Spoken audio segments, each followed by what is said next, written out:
Hi, Kim. This is how you edit text in Elementor.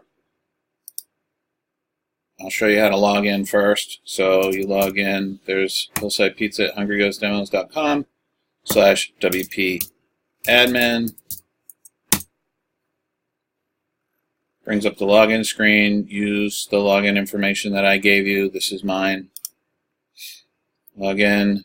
Brings you to the dashboard. Go to the page that you want to edit.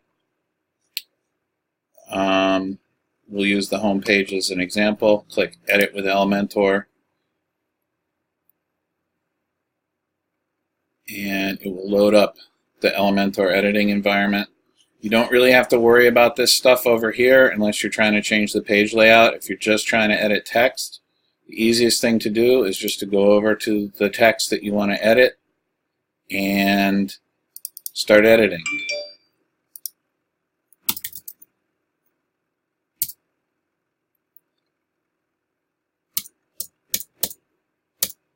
That's it. Now, the only problem is that Elementor, if you right-click an Elementor on a typo, excuse me, in Elementor, it brings up this menu, which is not really helpful for your purposes. So say I made a typo.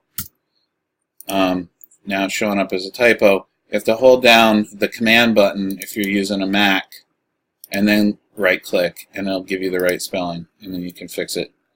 You can also edit over here if you want. Produces the same effect. I usually use this because it's just a little bit easier, but either way, it doesn't matter.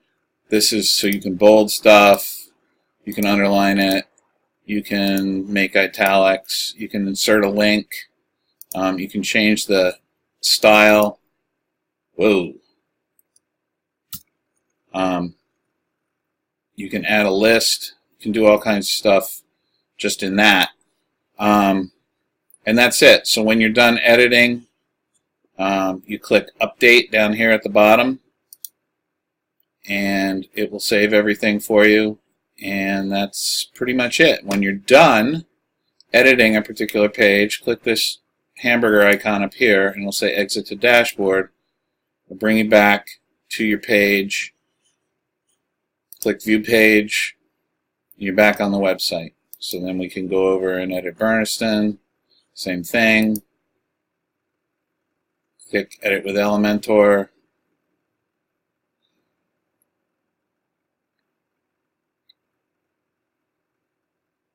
The menus are a little tricky because I used a crazy layout, but it's the same general idea.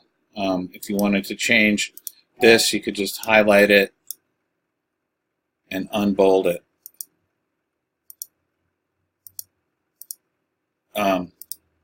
And that's it. Click Update.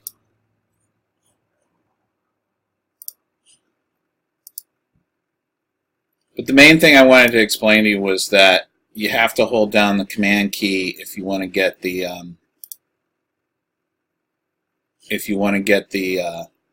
spelling thing to pop up, the dictionary thing to pop up.